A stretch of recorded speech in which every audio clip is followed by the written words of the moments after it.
తెలంగాణ ఖజానాకు కటకట ఏర్పడింది. కేసీఆర్ పాలనలో సుసంపన్నంగా వెలుగొందిన రాష్ట్రం నేడు నేలచూపులు చూస్తోంది. పటిష్టమైన తెలంగాణ ఆర్థిక పునాదులను ఏడాదిన్నర పాలనలో రేవంత్ రెడ్డి ధ్వంసం చేశారు. అనాలోచిత నిర్ణయాల, మూర్ఖపు విధానాలతో తెలంగాణ ఆర్థిక వ్యవస్థను అతలాకుతలం చేశాడు. గతమెంతో ఘనం, నేడు అభివృద్ధి శూన్యం. అప్పులు ఆకాశానికి చేరుతుంటే వృద్ధి రేటు పాతాళానికి పడిపోతోంది. రేవంత్ రెడ్డి పాలనలో రాష్ట్ర ఆర్థిక రంగం అతలాకుతలమైంది. కేసీఆర్ జమానాలో ఆర్థిక రంగంలో కొత్త రికార్డులు సృష్టించిన తెలంగాణ ఇప్పుడు అన్ని రంగాల్లో నేలచూపులు చూస్తోంది.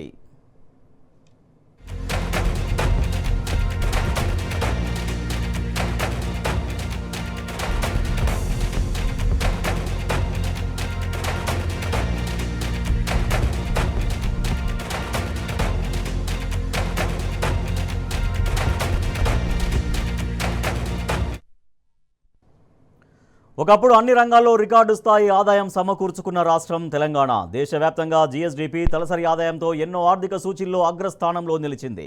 సమగ్ర అభివృద్ధిని సాధించడంతో పాటు సంక్షేమాన్ని సమర్థవంతంగా అమలు చేసిన ఘనత కేసీఆర్కే దక్కుతుంది. కానీ రేవంత్ రెడ్డి గద్దెనెక్కిన తర్వాత పరిస్థితి తారుమారైంది. అభివృద్ధి లేదు, సంక్షేమం ముచ్చటే లేదు.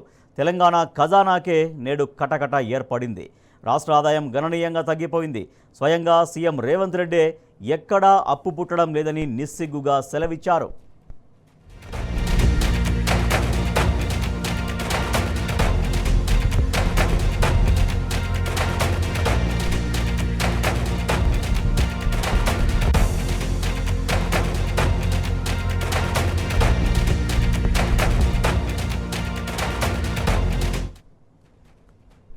తెలంగాణ చరిత్రలో ఎన్నడూ లేనంతగా రియల్ ఎస్టేట్ రంగం పతనమైపోయింది. తాజాగా విడుదలైన కాగ్ మంత్లీ రిపోర్టు గణాంకాలు రేవంత్ సర్కారు వైఫల్యానికి నిదర్శనంగా నిలుస్తున్నాయి. ఎన్నడూ లేనంతగా స్టాంప్ అండ్ రిజిస్ట్రేషన్ల ఆదాయం పాతాళానికి పడిపోయింది. ఫిబ్రవరి నెలలో అయితే మరీ తక్కువగా రాబడి సమకూరింది. ఈ ఏడాది బడ్జెట్లో ఫిబ్రవరి నెలలో స్టాంప్స్ రిజిస్ట్రేషన్ శాఖ ఆదాయం అంచనా 18 కోట్లకు పైగా ఉంది. కానీ ఆశించిన మేర ఆదాయం వచ్చే పరిస్థితులు కనిపించడం లేదు.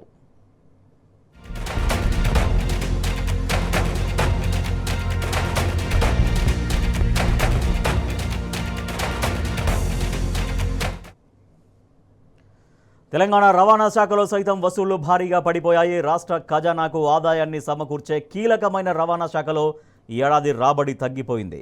ఈ ఆర్థిక సంవత్సరంలో పన్నులు, ఫీజులు అన్నీ కలిపితే 6,761 కోట్ల ఆదాయం వచ్చింది.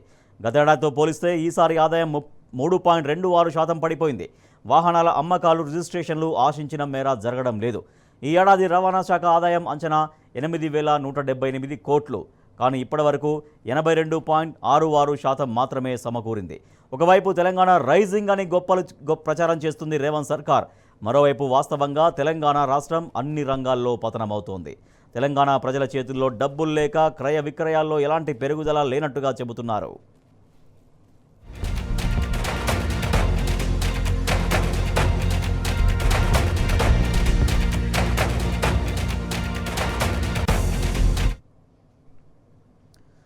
ఆదాయం పడిపోయింది. అందిన కాడికి అప్పులు చేస్తున్నారు. ప్రభుత్వ భూముల్ని వేలానికి పెడుతున్నారు. తెలంగాణలో పెట్టుబడులంటే భయపడుతున్నారు. ఒకవైపు రాష్ట్ర వ్యాప్తంగా సంక్షేమ పథకాల అమలుపై ఒత్తిడి పెరుగుతోంది. ప్రజాగ్రహం వెల్లువెత్తుతోంది. ఇటువంటి పరిస్థితుల్లో రేవంత్ సర్కారు ఖజానా నింపుకుందుకు మరోసారి మద్యం ధరల పెంపునే మార్గంగా ఎంచుకుంది. ఆర్థిక లోటు భర్తీ కోసం త్వరలోనే లిక్కర్ రేట్లు పెంచేందుకు సర్కారు ప్రతిపాదనలు సిద్ధం చేసింది. ఎక్సైజ్ శాఖ వార్షిక ఆదాయం 4,000 కోట్లు పెంచడమే లక్ష్యంగా ధరలు పెంచబోతున్నట్టు తెలుస్తోంది. రేవంత్ ప్రభుత్వం గద్దెనెక్కిన తర్వాత ఇప్పటికే బీర్ల ధరలు 15% పెంచింది. తాజాగా మరోసారి మద్యం ధరలు పెరగడం ఖాయంగా కనిపిస్తోంది.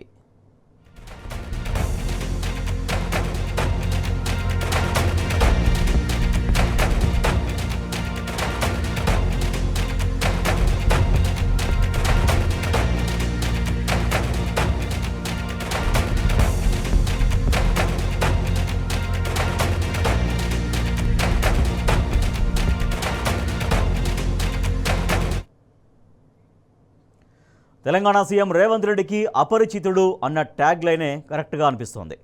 ప్రతిపక్షంలో ఉన్నప్పుడు రామానుజంలా నీతులు చెప్పిన రేవంత్ రెడ్డి అధికారం ఎక్కిన తర్వాత రెమోలా మారిపోయి రెచ్చిపోతున్నారు. గతంలో బీఆర్ఎస్ పాలనలో మద్యం ధరలు స్వల్పంగా పెంచితేనే నానా రాద్ధాంతం చేశాడు రేవంత్ రెడ్డి. రాష్ట్రాన్ని తాగుబోతుల తెలంగాణగా మారుస్తున్నారని గగ్గోలు పెట్టారు. కానీ గద్దెనెక్కిన ఏడాదిన్నరలో రెండోసారి మద్యం ధరలు పెంచేందుకు సిద్ధమయ్యారు. గతంలో పీసీసీ అధ్యక్ష హోదాలో రేవంత్ రెడ్డి మద్యం ధరల పెంపుపై ఏం మాట్లాడారో ఒకసారి చూద్దాం. ఇంటైనా తాగుబోతే అయితేనే ఎట్లరా దేవుడా ఈ సంసారం నడపాలని ఆడబిడ్డలు బాధపడుతుంటే పుట్టిన పిల్లగాడు కూడా వాడు చదువుకొని డాక్టరో లాయరో ఇంజనీరో అయ్యి మన కుటుంబాలను ఆదుకుంటాడు, మన బతుకులు బాగుపడతాయంటే వాడు కూడా పడిపోక ముందే బీసీస పట్టుకొని తిరిగే పరిస్థితి రాష్ట్రంలో వచ్చింది. ఊర్లో 10 వార్డులు ఉంటే 20 బెల్ట్ షాపులు అయినాయి. ఎట్లా బతకాలి మీరు ఆలోచన చేయరు.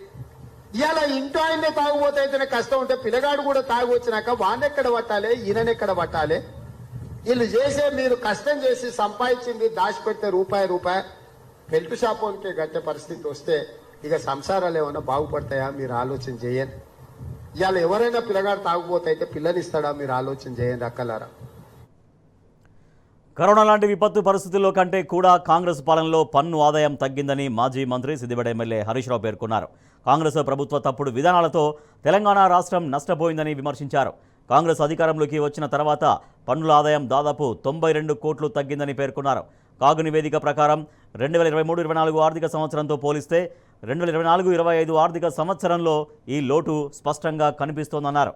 బీఆర్ఎస్ పాలనలో రాష్ట్ర సొంత ఆదాయ వృద్ధి 12% ఉండేదని హరీష్ రావు గుర్తు చేశారు.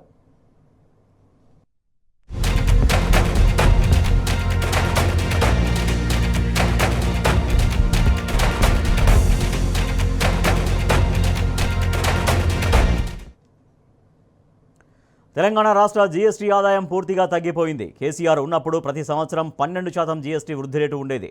దేశ జీఎస్టీ కంటే సగానికి తెలంగాణ జీఎస్టీ వృద్ధి రేటు పడిపోయింది. దేశం 10% జీఎస్టీ వృద్ధి రేటు సాధిస్తే తెలంగాణ కేవలం 5% మాత్రమే వృద్ధి రేటు సాధించింది. కేసీఆర్ తెలంగాణను నిలబెడితే ఏడాదిన్నరలో రేవంత్ పడగొట్టిండు. కేసీఆర్ తెలంగాణను నిలబెట్టిండు, కానీ రేవంత్ రెడ్డి తెలంగాణను పడగొట్టిండు. ఎందుకు ఈ మాట అంటున్నా? నేను ఉత్తగా అంటలేను, అసెంబ్లీలో చెప్పిన. మన రాష్ట్ర ప్రభుత్వ జీఎస్టీ ఆదాయం ఇవాళ తగ్గిపోయింది. కేసీఆర్ ఉన్నప్పుడు ప్రతి సంవత్సరం 12% గ్రోత్ ఉంటుండే. రేవంత్ రెడ్డి వచ్చినాక దేశ సగటులో సగానికి సగం పడిపోయింది తెలంగాణ జీఎస్టీ ఆదాయం. భారతదేశం 10% జీఎస్టీ గ్రోత్ రేట్ సాధిస్తే తెలంగాణ కేవలం 5% మాత్రమే ఈ సంవత్సరం జీఎస్టీలో గ్రోత్ రేట్ సాధించింది. కేసీఆర్ ఉన్న 10 ఏళ్లలో దేశం కంటే ఎప్పుడు ఎక్కువనే ఉన్నాం తప్ప ఎన్నడూ కూడా తక్కువలేము. రేవంత్ వచ్చినాక దేశం సగటులో మనం సగానికి సగం పడిపోయినామంటే ఈయన పరిపాలన వైఫల్యం వల్ల తగ్గింది. జిఎస్టీ తగ్గింది, స్టాంప్స్ అండ్ రిజిస్ట్రేషన్ తగ్గింది, ఆర్టీఏ ఆదాయం తగ్గింది. అంటే ఏది చూసినా తగ్గుముఖం పట్టింది, తిరోగమనం పట్టింది. కేసీఆర్ తెలంగాణ నిలబెట్టిండు, రేవంత్ రెడ్డి వచ్చిన ఏడాది అర్థంలో తెలంగాణను పడగొట్టిండు. ఇవాళ ఇది కుల్లంకుల్లా ప్రజలకు అర్థమైతా ఉంది. కేసీఆర్ చెట్లు పెడితే రేవంత్ రెడ్డి చెట్లు నరుకుతుండు. పెట్టుడు కేసీఆర్ వంత అయింది, నరకుడు రేవంత్ రెడ్డి వంత అవుతుంది. కనబట్టలేదా? మన అగ్రికల్చర్ యూనివర్సిటీలో 100 ఎకరాల భూమి తీసుకున్నాడు, అక్కడ చెట్లన్నీ నరికేసిండు అగ్రికల్చర్ యూనివర్సిటీలో. నిన్న మొన్న మీరు చూసిండ్రు హెచ్సియుల 400 ఎకరాల ఇవాళ హెచ్సియు భూముల్లో అడవులను నరికి మూగ జీవాల పాపం ఇవాళ మూట కట్టుకున్నాడు రేవంత్ రెడ్డి. హైడ్రా పేరిట పేదల బతుకులు కూల్చిండు. హెచ్సియులో అడవులు నరికి ఆ మూగ జీవాల బతుకులను కూడా కూల్చిండు రేవంత్ రెడ్డి. ఆ మూగ జీవాల ఉసురు తగులుతుంది ప్రభుత్వానికి. మనం టీవీలో పేపర్లో చూస్తున్నాం, జంగల్ కొడితే ఆ మూగ జీవాలు జింకలు వచ్చి ఇళ్లలో పడుతున్నాయి. కుక్కలు దాడి చేసి జింకల్ని 2-3 జింకల్ని కుక్కలు కొరికి చంపినాయి. ఇదంతా రేవంత్ రెడ్డి పాపం కాదా? ఏం పాపం చేసిందని ఆ మూగ జీవాలు ఉసురు పోసుకుంటున్నావు? హైడ్రా పెడితివి, పేదోళ్ళ ఇండ్లు కూల్చి వాళ్ళ ఉసురు పోసుకుంటువి. ఒక చిన్న పాప ఏడ్చింది, నా నాన్న కొనిచ్చినటువంటి వాటర్ క్యాన్ తెచ్చుకుంటా, నేను లోపలికి పోయి వాటర్ క్యాన్ తెచ్చుకుంటా అంటే కూడా ఆ చిన్న పాపను కూడా కనికరించకుండా పేదోళ్ళ ఇండ్లు కూల్చిండు రేవంత్ రెడ్డి. కేసీఆర్ది సాగు భాష అయితే రేవంత్ రెడ్డిది చావు భాష. కేసీఆర్ ఎప్పుడు మాట్లాడినా మిషన్ కాకతీయ కింద చెరువులు బాగు చేయమన్నాడు, వాగుల మీద చెక్ డ్యాములు కట్టమన్నాడు, ప్రాజెక్టులు కట్టమన్నాడు, రైతులకు నీళ్లు ఇవ్వమన్నాడు, రైతులకు నీటి తీరువా రద్దు చేసిన భాష కేసీఆర్ది. రేవంత్ రెడ్డి మాట్లాడితే ఏమవుతాడు? ఏది పేగులు వీక్తా, మెడలేసుకుంటా, నేను తొండలు సొర్రగొడతా, తొక్కుతా, సంపుతా, సీరుతా, బట్టలు కూడా వీక్తా, గిద్దప్ప సాగు భాష తప్ప ఒక్క మంచి భాష మాట్లాడిండా ముఖ్యమంత్రి? కేసీఆర్ది సాగు భాష, రేవంత్ రెడ్డిది చావు భాష. ఇంతకు మించి నువ్వు చేసింది ఏమున్నది రేవంత్ రెడ్డి అని అడుగుతావు. మద్యం తక్కువగా అమ్మినందుకు ఎక్సైజ్ అధికారులకే ప్రభుత్వం మెమోలు అందించిన చరిత్ర ఎక్కడా చూడండి. తెలంగాణ ఆర్థిక పరిస్థితి దిగజారింది అనేందుకు ఇంతకంటే నిదర్శనం ఇంకే ఉంటుంది. ఎక్సైజ్ అమ్మకాలు తగ్గినందుకు రేవంత్ సర్కార్ గతంలో 35 మంది అధికారులకు మెమోలు ఇచ్చింది. ఇక తాజాగా మద్యం ధరలు పెంచేందుకు సిద్ధమైంది. రాష్ట్రాన్ని తాగుబోతుల తెలంగాణగా మార్చేందుకు రేవంత్ రెడ్డి కంకణం కట్టుకున్నారని విమర్శలు వెల్లువెత్తుతున్నాయి. అమ్మకపోతే తెగ బాధపడుతున్నాడు రేవంత్ రెడ్డి. ఈ తెలంగాణను తాగుబోతుల తెలంగాణ చేయదలుచుకున్నాడు. ఎక్సైజ్ అధికారులు తలలు పట్టుకున్నారు. మేము ఏం చేయాలా, మార్క్ రియల్ ఎస్టేట్ అవుట్ అయిపోయింది, ప్రజల దగ్గర డబ్బులు లేవు, ఈయనేమో అమ్మండి అమ్మండి అంటుండే. ఎవరికి అమ్మాలి? పిల్లలకు దాగిపియాలనా, ఆడవాళ్ళకి దాగిపియాలనా? మేము ఏం చేద్దాము? ఈ మందు కొనకపోతే కూడా మాకే తిప్పలు వచ్చిందని ఎక్సైజ్ అధికారులు తలలు పట్టుకుంటున్నారు. రాష్ట్రంలో 35 మంది ఎక్సైజ్ అధికారులకు మద్యం తక్కువగా అమ్మారని మెమోలు ఇచ్చాడు. ఎక్సైజ్ అధికారుల మీద రివ్యూ చేస్తావు, మద్యం అమ్మకపోతే మెమోలు ఇస్తావు, రైతులకు వడ్లు అమ్మకపోతే ఎందుకో రివ్యూ చేయవు, పత్తికి మద్దతు ధర రాకపోతే ఎందుకో ఛార్జ్ మెమోలు ఇయ్యవు, మిర్చి ధర పడిపోతే ఎందుకు తగ్గిందని మాట్లాడవు రేవంత్ రెడ్డి అని నేను అడుగుతా ఉన్నా. అంటే నీ ప్రాధాన్యత ఏంది? నీ ప్రాధాన్యత రైతులా? నీ ప్రాధాన్యత మద్యం అమ్మకాల? మద్యం అమ్మకాల గురించి ఆలోచిస్తున్నావు తప్ప రైతుల పంటల అమ్మకాల గురించి మాట్లాడడం లేదు నువ్వు. ఎక్సైజ్ శాఖ ద్వారా రేవంత్ రెడ్డి ప్రభుత్వం ఈ ఏడాది 50,000 కోట్ల రాబడిని లక్ష్యంగా పెట్టుకుంది. అందుకే టార్గెట్ అచీవ్ చేసేందుకు మద్యం ధరలు పెంచుతోంది. ఆర్థిక లోటు భర్తీ చేసుకునేందుకే ప్రభుత్వం మద్యం ధరలు పెంచుతోందని ఆర్థిక రంగ నిపుణులు చెబుతున్నారు. రేవంత్ సర్కార్ తీరుపై రాష్ట్ర వ్యాప్తంగా విమర్శలు వెల్లువెత్తుతున్నాయి. ఎక్సైజ్ ద్వారా 50,000 కోట్ల రూపాయల ఆదాయాన్ని ఆశిస్తున్నాడు రేవంత్ రెడ్డి. 50,000 కోట్లు ఏంది? రమారమి 50,000 కోట్లు కావాలంటే నాకు. ఇప్పుడు బీర్ల ధరలు పెంచిండు, ఇక లిక్కర్ ధర పెంచుతాడట, కొత్త వైన్ షాపులు ఇస్తాడట, కొత్త బార్ షాపులు ఇస్తాడట, కొత్త బ్రాండ్లు పెట్టాడట. 50,000 కోట్ల రూపాయల ఆదాయం రమారమి ఆశిస్తున్నారు.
ఇక తుగ్లక్ పాలన ఖజానాకు కటకట. మొత్తం రాష్ట్ర ఆర్థిక పరిస్థితి దిగజారిపోయినటువంటి దారుణమైనటువంటి సిచ్యువేషన్ కనిపిస్తోంది.